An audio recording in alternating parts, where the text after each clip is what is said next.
Hey everyone, welcome to Post to Post. Thank you so much for clicking on this video. We are in the midst of Thanksgiving, US Thanksgiving.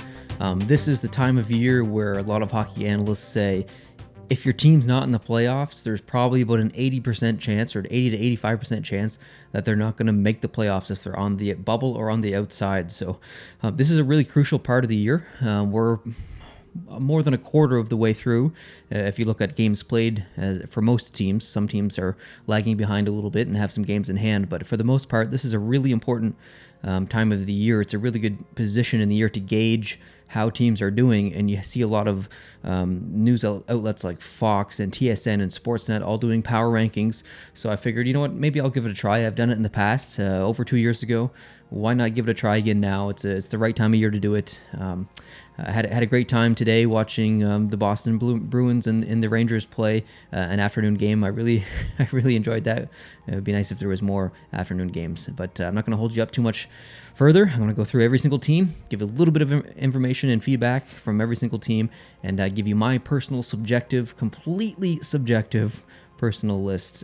Your guys' power rankings will be completely different. Feel free to disagree or agree in the comment section. I always appreciate your view and your comments, regardless of your thoughts of mine. So let's get to it.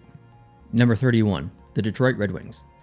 Oh man, the Detroit Red Wings. It's been frustrating watching this team this year. They've had moments of brilliance in the first couple of games of the season. They actually were playing pretty good hockey, and then things just kind of stopped. They've really fallen down the standings. I don't think there's any recovery at this point for them. That's not to say it won't happen. I mean, look at St. Louis last year, but just from an outsider's perspective, it doesn't look good in Detroit right now. As I'm filming this, I've lost 5 in a row. Their best goalie has an .893 save percentage, I think it is. They're really struggling defensively. Just from a goal perspective, they've allowed 11 more goals than any other team. 104 goals as I'm filming this versus I think 93, and I can't remember what that team is, but just things aren't good. I couldn't bring myself to have any other team in last but Detroit, and that sucks because over the past couple of years I've actually come to like Detroit. So sorry, Detroit, you're last. Number 30, the New Jersey Devils. Now look, this is a team that had a bit of success in the past couple of years. Not last year, but the year before. They made the playoffs. Obviously ran into a really good team in the Tampa Bay Lightning. Last year, things were a little bit disappointing. They have a lot of young talent. The team is kind of in this weird, I don't know if you call it a rebuild. I don't know what it is, but there's times where you look at New Jersey and you feel really good about them. They brought in PK Subban recently. They got Nico Hischier. There's a lot of players on New Jersey that I like, but it's frustrating watching them sometimes. I just didn't feel like I could rank them any higher than probably in the bottom 3 of the league. They had a decent game against Montreal last night. As I'm filming this, they scored 6 goals. I think that's more indicative of the Montreal Canadiens being a poor team versus New Jersey Devils being a good team, although New Jersey did play fairly well. But they are struggling. I suspected that they would be better than they are so far. I think a lot of New Jersey Devils fans maybe feel the same way. If you are not surprised where they are and you're a Devils fan, please let me know in the comments. But generally, I would probably peg them to be 4 or 5 spots higher, maybe a little bit more competitive early in the season to mid-season, and then kind of trail off later in the season. Goaltending has been questionable for the most part. This team is struggling, and I can only hope they get better because I think the fans deserve it. Number 29, the Buffalo Sabres. This team is so frustrating. Last year they had an amazing start. This year they had an amazing start. What happens? So far, history has repeated itself this year. They've fallen down the standings. Oh man, it's so aggravating because this team has talent. They have potential. It's like Eichel is trying to put everyone on his back and just drag the team along with him up the standings, but they just can't get a footing. And I mean, the other day, Jack Eichel fought someone, and the bench was just like, yeah, okay. Everyone else on the ice, yeah, okay. Man, step up. You got your young captain out there fighting people. Jack Eichel is not someone who fights people. Jack Eichel is a guy who puts the puck in the net. Kudos to Jack Eichel for doing that. And shame on the rest of the Buffalo Sabres players for not stepping up. This is frustrating. They're like 2-6-2 in their last 10. They're falling down the standings really rapidly. I'm worried, and I'm not a Sabres fan. I'm pissed. This team is better. This team is better. They should not be third last in my power rankings or anyone else's power rankings. Buffalo, get it together. Number 28, the Anaheim Ducks. 2-5-3 on the season. Are you kidding me, Anaheim? You had a pretty decent start to the season. Now you're 2-5-3, falling down the standings. You got 26 points as I'm filming this. What's wrong with your power play? 10.3%? Are you serious with that number? 10.3%? You got players like Rickard Rakell?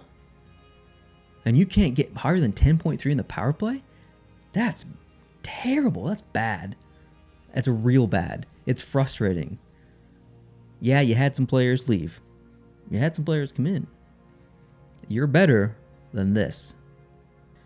Number 27, the Ottawa Senators. Okay, I have some things to say about Ottawa. They're actually playing not too bad recently, 6-4-0 in their last 10, top 10 in the penalty kill. Don't want to say they're overachieving. It's not like they're in the playoffs or something, but they're playing pretty decent hockey for a team that I think most people peg to probably be last in the league or very close to last in the league. They are kind of flying under the radar a little bit. Some of the games that they're winning are against really good teams, so kind of just keeping an eye on Ottawa a little bit. I don't expect them to make the playoffs. I don't expect them to do any damage, even if they do make the playoffs. But still, you have to pay attention to them a little bit, especially when they have players like Jean-Gabriel Pageau, he's like plus 17, and the whole team has, I think, 68 goals as I'm filming this. You're a plus 17, and the team has 68 goals. That means that you're probably going to be on the ice for at least a couple goals against. So if you take those away, he's probably contributed in the mid-20s. I don't know how many points he has. I forget. It's like 26 or something like that. Maybe more. But that's 25% of production. And I know the team doesn't have the support and stuff around them. But, I mean, he's having a really good year on a really crap team. So good on him, and good on the rest of the team for stepping up a little bit, making some of the games competitive, and probably sitting a little bit higher than most people have them. Number 26, the Vancouver Canucks. Okay, just to backtrack a little bit, I looked it up. Jean-Gabriel Pageau has 19 points in 26 games. My bad. He's not doing as good as I thought, but still doing pretty good. Okay, on to the Canucks. So this is a team that, they started strong, I think last year, maybe the year before, maybe both, can't really remember. This year they started super strong, looked pretty good, and then things just kind of went... So how do we look at this team? Do we look at this team like they are where they should be in the standings right now, or do we look at this team and think that they're underachieving because of the fall that they've taken? I believe they're 3-6-1 in their last 10. You've got it's not all bad. You've got players like Pettersson, who's putting up 31 points in 26 games. You have players like JT Miller, who has 26 points in 26 games. And if you look at value for contract, or value of contract versus production, 26 points in 26 games from a player that's making $5.25 million per year. He's top 40 in points per game in the NHL, and you're only paying him $5.25. Man, I think any team would take that any day of the week. I'm a Canadiens fan. JT Miller, you want to come over? We need you. So things aren't terrible in Vancouver. Yeah, they're on a little bit of a slide. I actually think that they're going to kind of turn this around and go on a bit of a run, come back up. But then things will maybe even off a little bit. But this fall that they've taken, man, frustrating, really frustrating. Number 25, the Los Angeles Kings. Okay, so the Kings are a bit of an interesting story. 5-3-2 in their last 10. You've got Kopitar really leading the way. Struggled a couple of years ago, kind of came back, and now he's, Kopitar is one of my favorite players. I'll admit I'm a little biased when it comes to him. I really enjoy watching him play. He's having a pretty good year, so I don't mind mentioning it. I'll mention it tomorrow too. I love the guy, so that's definitely some positive coming out of LA. Slow start to the year. Quick looked bad. Campbell looked bad. Still some games where you're like, yeah, can't have that. That's not good. But they've been playing better. They've been winning. LA has gone from one of their worst starts in franchise history, in my opinion. I haven't looked statistically, but just in recent memory, terrible start, to leveled off to now kind of playing some okay hockey. Like I said, 5-3-2, starting to rise up the standings a little bit, looking pretty strong. They've actually won some pretty important games recently. So LA, keep it up. Number 24, the Nashville Predators. Ooh, Neil, why is the Predators so low? How dare you rank them that low on your list? Well, I'll tell you why. Inconsistency, okay? You got a battle of the goaltenders in net. Saros versus Pecorine. Who's going to take the net? Seems to kind of go back and forth. Right now it's Saros. He's playing actually pretty decent. But in the last 10 games, they've looked like at a touch or something at times. Now, they've had really good games against St. Louis recently. And then other games are just like, what's going on? So I understand there's injuries and stuff, and there's other things going on, but this team it's just been really like lackluster, I guess, at times. It's not everyone. Like, I mean, you're leading your team in points, which isn't unusual, but then you got Ryan Ellis, who's second in points in your team. Ryan Ellis is a good player, but he should not be your second. He should not be second in points in your team. He's tied with Duchesne in all fairness, so Duchesne's right there with 19 points. But I mean, still, this team's got to get it going. They've got to get it going. They're better than this. I have some notes down here, and like the last thing is Kyle Turris. He's been a healthy scratch. You're paying him $6 million. I just talked about Vancouver a couple moments ago, and JT Miller making 5.25 and 26 points in 26 games. And you got Turris on this team. You're paying him $6 million, and he's a healthy scratch. Not cool. Number 23, the Columbus Blue Jackets. The way that I feel about Columbus is kind of the way I feel about Nashville. They had such a good playoff presence last year. Your hopes were high for the team. Obviously, there was a max exodus of players, so that the team itself looks quite different, but still you've got guys there. You've got core guys there, like Cam Atkinson. Where are you? Cam! Like, he's better than this. But you've got some positives. The net looks not too bad. They've been playing pretty decent hockey recently. Quietly, about halfway through the standings, kind of bouncing around a little bit. But you know what? There's one problem.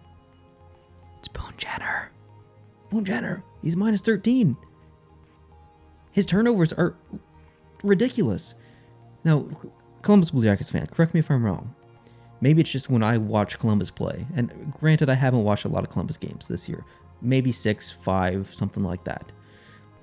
Maybe 8 at the absolute most. But every time I watch Columbus, Boone Jenner is just giving away the puck.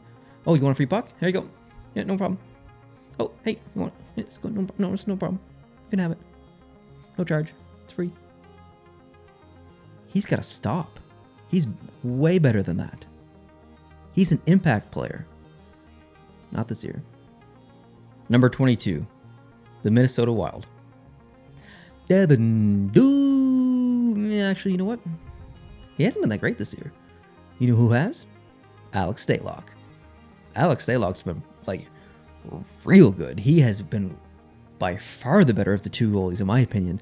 I love watching Alex Stalock play. Have you seen some of his saves recently? Like, highlight reel saves? Heck yeah.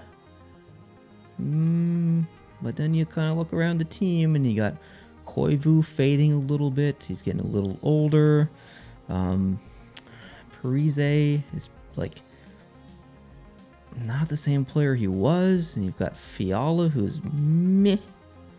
I don't know about this team. It's I will say this about Minnesota. They play a really good structured game as far as like from a system perspective. You don't have this McDavid out there getting a bunch of goals. You don't have Pasternak getting a bunch of your goals.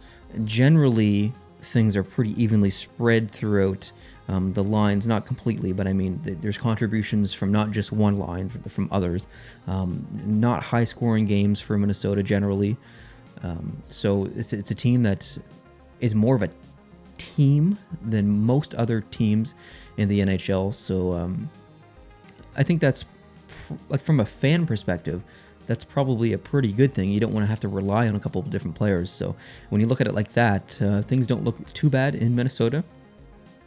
Kind of in the middle ground for me. That's like some of these teams are really hard to gauge. So I mean, Minnesota could be 5 teams ahead or 5 teams behind. It'll change by the week. Na na na na na na na na. Number 21, the Montreal Canadiens. Hey hey hey, Price sucks. Okay, so maybe not. Price doesn't suck, but he's having a terrible year. Now, if you remember to last November, 2018, he kind of played the same way. Then December, boom, lights out. One of the best goalies in the NHL. Are we going to see that this year? Probably not. But there are other issues on this team other than Price. But generally, people need to realize Carey Price is not the Carey Price of 2014. You need to let go of that opinion. Like, Carey Price is generally a good goalie. Absolutely. One of the best positional, if not the best positional goalie in the game of hockey today. But he is not perfect, people. Stop defending Carey Price. He is lazy sometimes. It's incredibly frustrating to watch. But he's not the main reason why the Montreal Canadiens are losing. You have players like Max Domi has been fairly invisible in the last 12 games. We'll say 10 games. Kotkaniemi, just send him down. Now you have other players on the team who are kind of stepping up a little bit. Actually, Nate Thompson has looked pretty good. Who else? Nick Cousins has actually looked pretty good. But Tatar has been quiet lately. I mean, Montreal, as I'm filming this, is on a 6-game losing streak. They are falling extremely quickly. They remind me a lot of the Buffalo Sabres. For a defensive-minded coach in Claude Julien and a defensive team that's actually playing quite a bit of offense, this team, their penalty kill sucks, and their defense sucks. I mean, I could make a video that's 25 minutes long on Montreal Canadiens. I'm not going to take up your time here. I'm going to end it now. But Montreal, you're falling fast, not just in the standings, but on my power rankings. Get it together.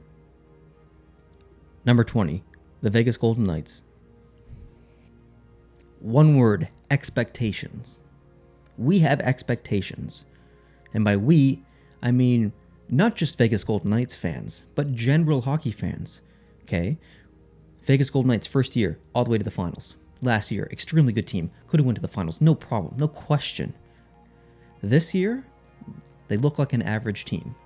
Expectations. We have high expectations for this team, where they are positionally in the standings and how they perform generally, night to night.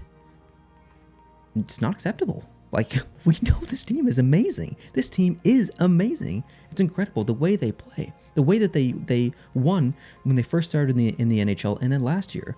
It's not just about skilled guys. It's about grit. It's like there's 9 of them on the ice. They're just constantly attacking and constantly pressuring. It's a team that's one of the most fun teams to watch in the NHL.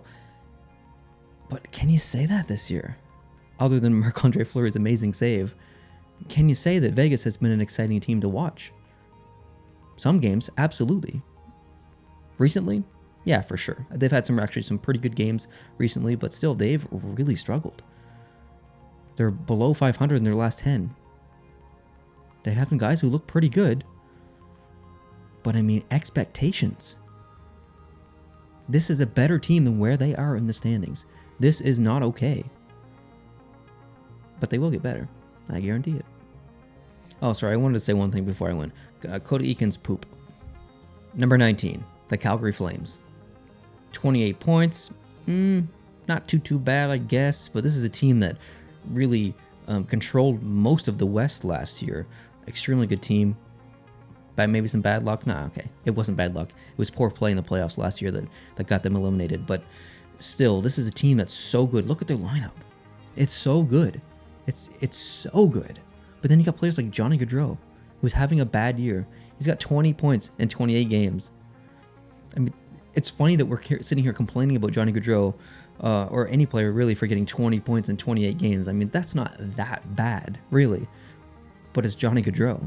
He's not a 28 points in 28 games player. He's a 48 points in 28 games player. Like, he is almost he's an all-star. He's a superstar. Is he this year? Absolutely not. You know who is? David Riddick. David Rick is one of the only reasons that this team has 28 points. Michael Stone? Calgary fans, can you agree with me that Michael Stone has been garbage this year? Feel free to disagree. Maybe I'm wrong. But I think he's probably one of the worst defensemen in the NHL. Maybe I shouldn't say that, but that's how I feel every time I watch Calgary and every time I watch him. Now, regardless of the players, how they're doing, the whole Bill Peters thing that's going on right now, if you're watching this 6 months from now, then you won't give a crap about this, and it's old news, right? But today, as I'm filming this, Bill Peters resigned, so the off-ice drama is not over yet. It'll continue for the next couple of weeks, next couple of days, whatever. I think Calgary just needs to reset. Boom, new coach, whatever. Just like completely reset, get their minds off of the drama, just get back to playing good hockey because they're a good team. Number 18, the Toronto Maple Leafs. Wow, interesting year for Toronto. There's a lot to say. I'm trying to think in my head how I'm going to word this in under 30 seconds or under a minute because there is so much to say. Mike Babcock is gone. This team is better than Mike Babcock. Mitch Marner is better than Mike Babcock. The fans deserve more than Mike Babcock. He's gone. That's over. Okay? This team is better than where they are in the standings. They're better than they are now. They're better than they look. We're starting to see that now as he's gone. The team has reset. They look good. They look as we expect them to look. Everyone's worried about Toronto, how, like, even after the whole coaching change and they've started to play better. Yeah, they're just on a little bit of a run, like, still not a good team. Are you kidding me? I'm a Montreal Canadiens fan. You think I like wearing this jersey? You think I like complimenting Toronto Maple Leafs? Heck no. I don't want them to do good, but I'm not afraid to admit when they are doing good. I'm not afraid to admit when they are a good team. Right now, they're a good team. I hate it. Number 17, the Chicago Blackhawks. Oh, snap. I'm going to catch some heat for this one. What am I doing putting Chicago up this far in my power rankings? They shouldn't be up this high. Well, are you sure about that? 6-2-2 in their last 10. Patrick Kane looking pretty good. Dylan Strome looking pretty good. Corey Crawford looking pretty good. Robin Lehner looking pretty good. Climbing the standings. Jonathan Toews. He's fading, let's be honest. He's not the player that he used to be. Good captain? Yeah, I would say that. The player that he used to be? No, unfortunately not. But they are climbing, and I am liking what I'm seeing from Chicago. Number 16, the New York Rangers. Now, this is a team that's seen some change. You got Panarin coming in. You got Kakko starting. You got D'Angelo who's come in. Look, all looked pretty good. I will say that in net, things have generally kind of struggled. Maybe not so much recently, but overall, things have kind of struggled. Lundqvist and Georgiev have both struggled a little bit. The game I watched today versus Boston, they look really good for the most part. Lundqvist made so many amazing saves, took Boston to OT. Boston's the best team in the league right now as I'm filming this. Really good game from New York, from the Rangers. A big point that they got. It's a shame that they lost. They were leading 2-0. But the team looks good. Panarin is such a joy to watch. I think most people kind of peg them to be a little bit lower. They're still in the rebuild mode and stuff, so they still have some things to work through. But honestly, they're looking fairly decent. I think in the last 10, they're 6-2-1 or something like that. Or 6-2-2, I don't know, something like that. But it's a fun team to watch right now. It's fun to watch Panarin. He's such a good player. It's fun to watch some of these other guys in the team, and Kakko. And yeah, he kind of struggled a little bit defensively, still is, but he's a young kid. What do you expect? So Rangers keep on going. Number 15, the Florida Panthers. All right, Florida. Not too bad. Second in the Atlantic. A team that I maybe selfishly predicted to basically almost be first in the Atlantic. I just really wanted to see someone other than Boston, Tampa Bay, or Toronto come first in the Atlantic. I was really hoping for Florida to surprise. Have they surprised so far? Not really. I think we knew they were going to be a pretty decent team. Bobrovsky and net, new coach in Quenneville. They still have Barkov, and like Huberdeau, Ekblad. There are so many talented players on the team. We knew they were going to be a threat. It was all about consistency. So how have they been this year as far as consistency?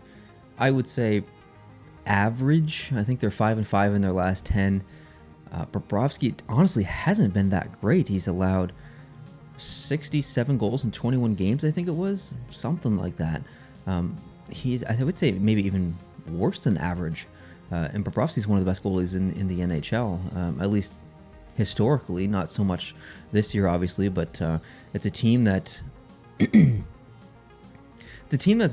that I would say is it's like the best worst team, or it's the worst best team, where it's like they're hard to describe. They don't get a lot of media attention. Not a lot of journalists follow them or post stories about them. They're not televised that often, so they're kind of one of these sleeper teams that you're not really sure how to judge too much, and myself included. But anyways, I'm enjoying watching Florida. So Florida, keep it up. Number 14, the Tampa Bay Lightning. Obviously, Tampa has struggled this year. They are well below where we projected them to be, or most of us projected them to be. They're coming off a bit of a shattered heart loss in the playoffs last year. This team is, I would say, just looking at the roster, is the most talented team by far of any other NHL team out there available. They're just so stacked with star power and talent. It's unbelievable, and it's really quite unbelievable that they're this low in the standings. Now they've got 26 points. Not that that's bad or anything. It's just that they're a much better team than 26 points. Look at what they did last year. I don't even have to talk about that. Everybody knows about it. It's just they have one thing going for them.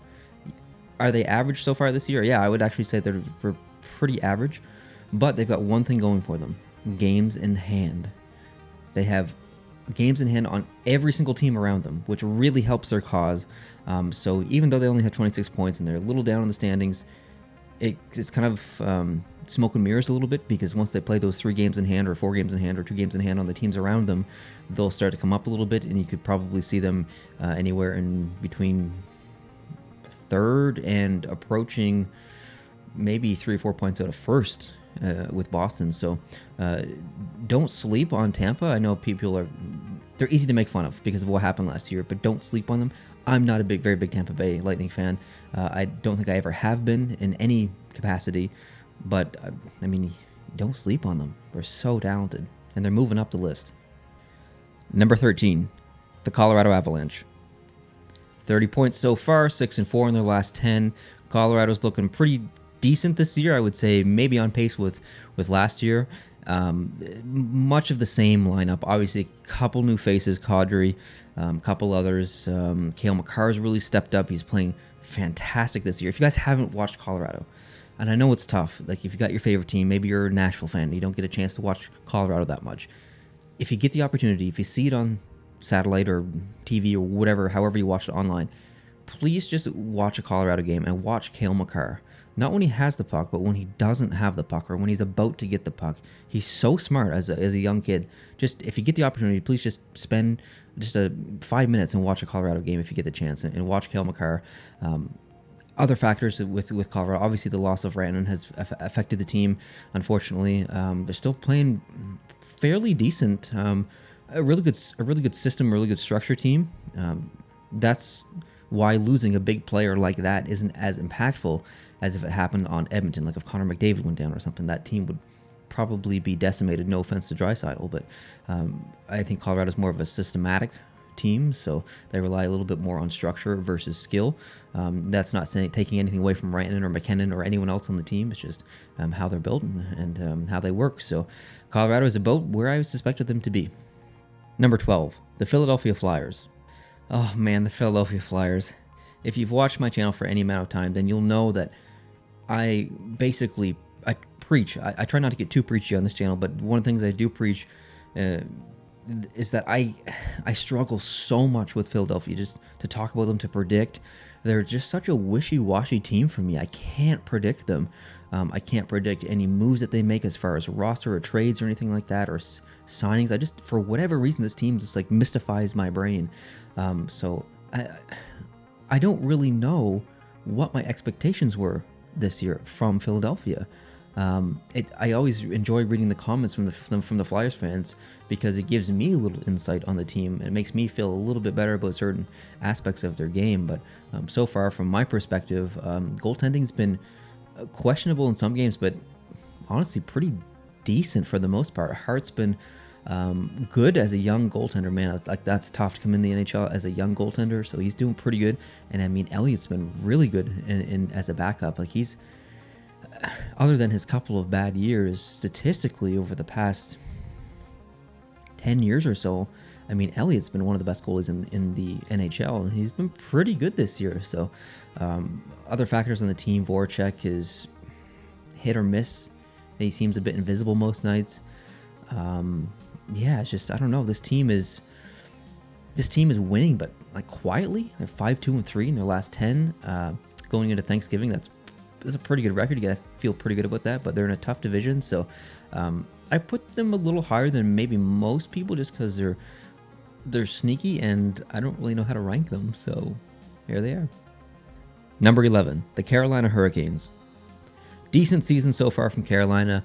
We all saw what they did last year. Fun team to watch. Man, is this team fun to watch. Svechnikov, holy, for a young kid, man, that guy's got skill. One of my favorite players to watch, not just in the Eastern Conference, not just in the Metro, but the entire league. I really, really like watching him play. As you guys know, if you've watched the channel for a while, I'm a big fan of Aho as well. And I've predicted a lot of things incorrectly on this channel. Probably about 90% of my predictions are incorrect, or maybe more. One of the predictions I have gotten right, thankfully, is the success of Carolina. About 2 years ago, I really jumped on the Carolina train. I thought they were going to be really good, and luckily they have been good. But that doesn't mean they're perfect. They definitely have their flaws. Goaltending has looked questionable this year.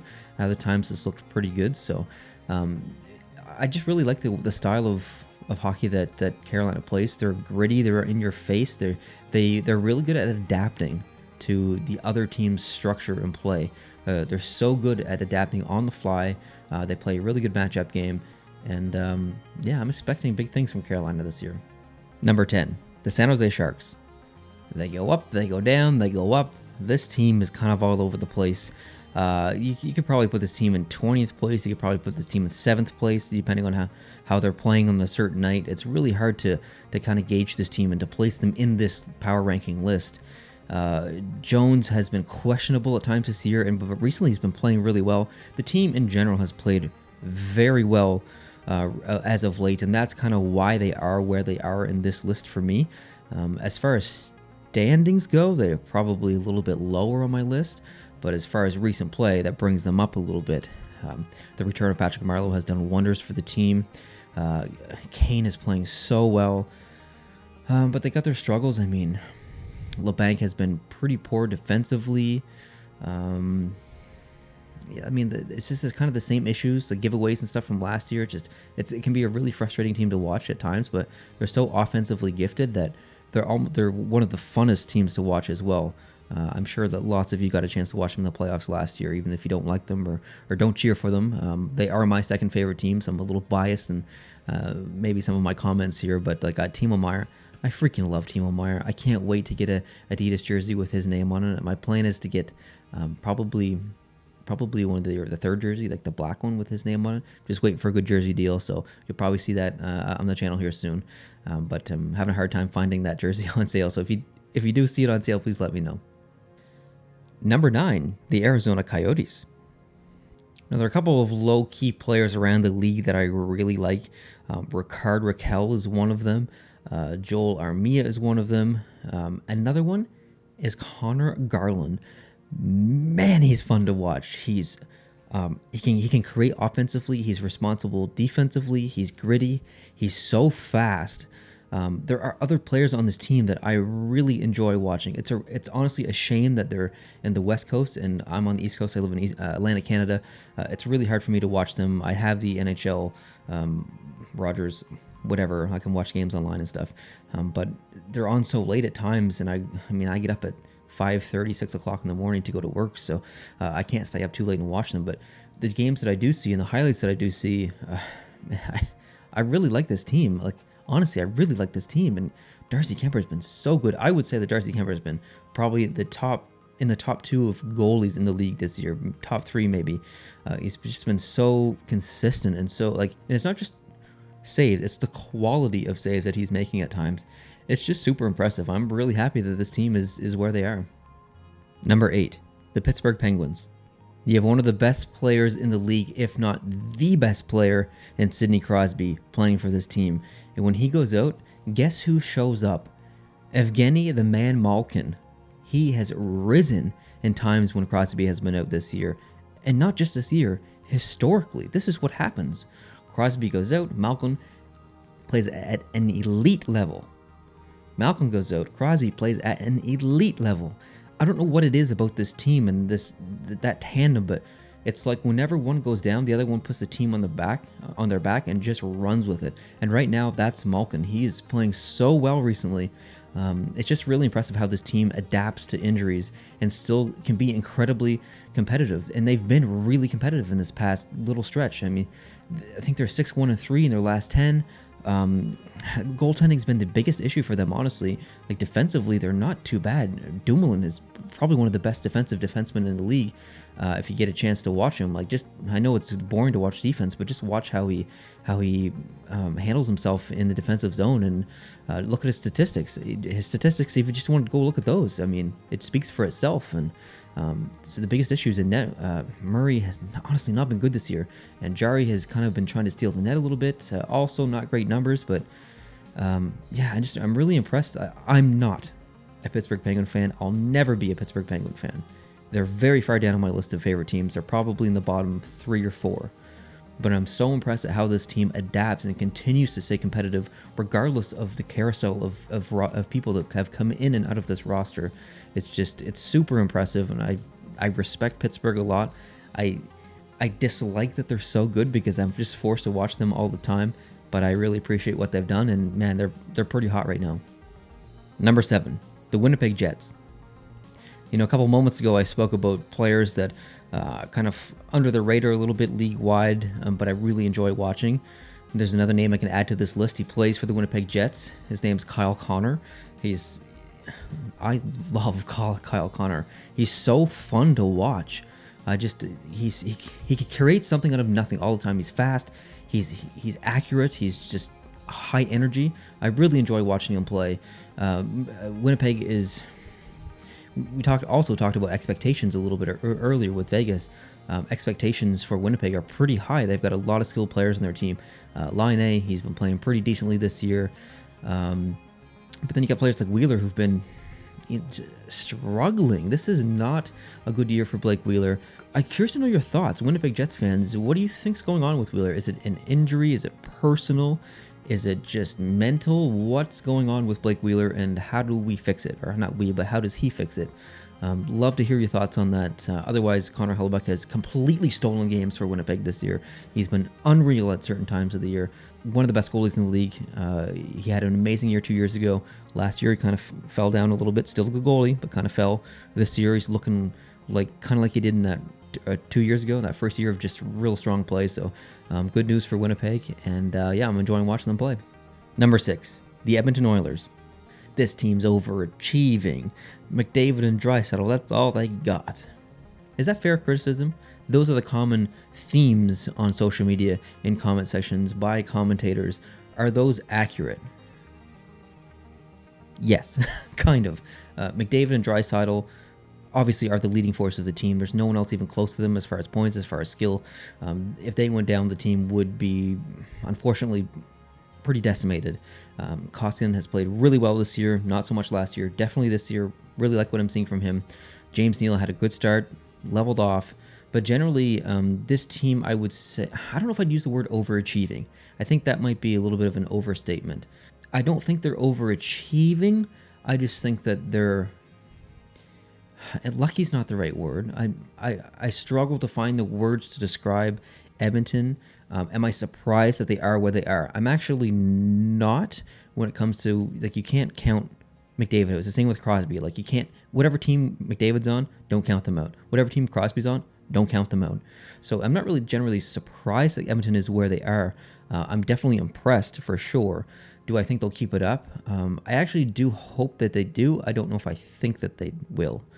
So I wish I could watch Edmonton more. It's again one of these things where Edmonton's in the West. I don't get to see them as much, which is a shame because I love to watch McDavid more. But I'm going to keep my eye on Edmonton and see what they do. I do have a feeling that they're going to fall down this list, but honestly, I hope I'm wrong. Number 5, the St. Louis Blues. The defending Stanley Cup champions, the St. Louis Blues. Can they win another cup?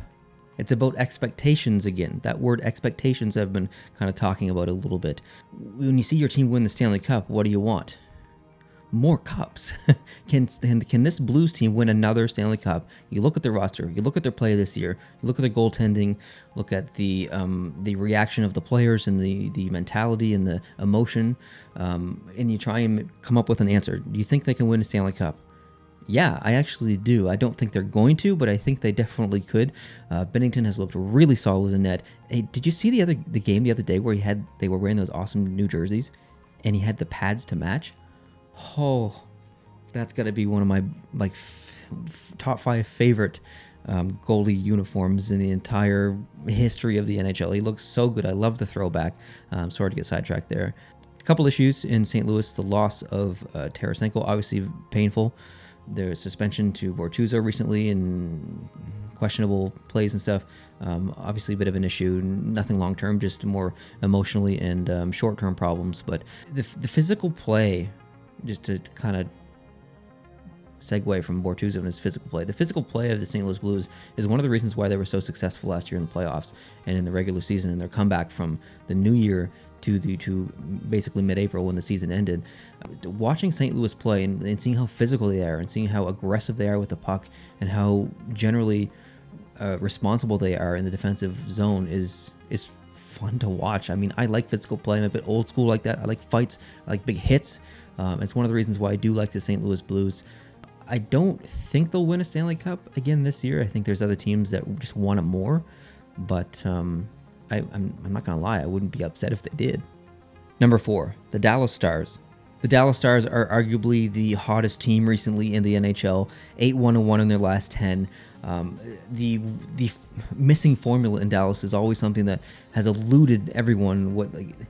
There's no rhyme or reason as to why they go on these runs or why they get better and why they get worse. They have an amazing lineup, and just sometimes they just have these crappy losing streaks, and you're like, I don't get it. And they obviously make adjustments. They're playing better, but it's not a huge gap of like bad to good. It's just, for whatever reason, it's just I find that they don't play that differently now to 2 weeks ago. Obviously they're dumping chase games a little bit better.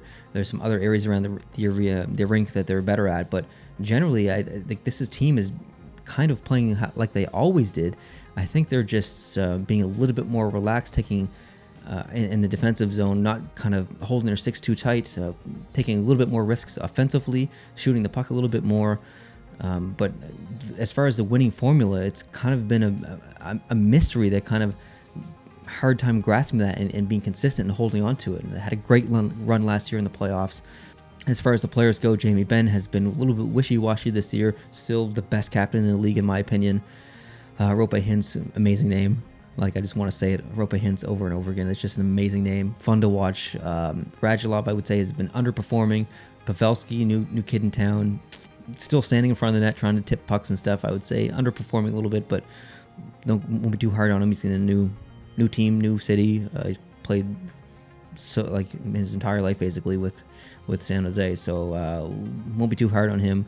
Corey Perry, what do you do, right? The big one for me is Khudobin. He's been fantastic.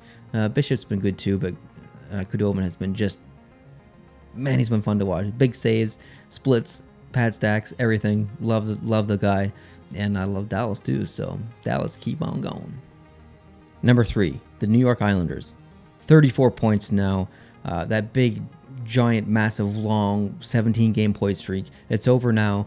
But how could you not have this team in your top 3? They're playing so well this year, same as they did last year. This team they're kind of hard to describe. They're a little bit of Carolina, a little bit of St. Louis, super physical team, play a great system. They have a great coach. They have obviously Barzal's a superstar. I'm not going to say that he's not, but generally their lineup is I don't like average isn't the right word. It's just they can contribute from any line, and they're comfortable throwing Beauvillier out there on a power play, who's, I mean, probably a third tier player on most teams, and he gets it done. Like he contributes in lots of areas on the ice, regardless of who he plays with.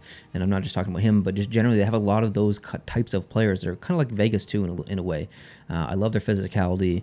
It's not surprising they are where they are. It's not surprising that they are doing this well this early in the season.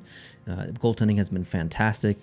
Just really enjoy watching this team play, and really hope they get back to the playoffs and do some real damage. Number 2, the Washington Capitals. Is it really a surprise that the Washington Capitals are this high on someone's power rankings or in the standings of the NHL? Go back a year, go back 2 years, go back 5 years, go back 10 years. The Washington Capitals have been probably the league's strongest team consistently in the past probably 11 years. They're such a strong team, and a lot of that has to do with Alexander Ovechkin. You look at a lot of players around the league with big personalities. Ovechkin is one of them. You got people like Subban with big personalities, but those players, they get hate and they get love.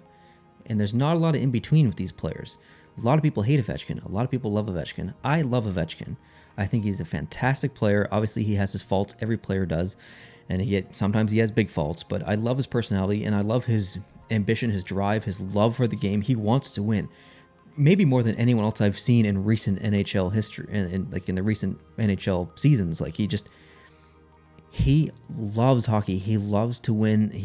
I love seeing him so excited. So it's not surprising that Washington is doing as well as they are, and he's one of the big reasons why. Another big reason is Braden Holtby. He's been fantastic this year.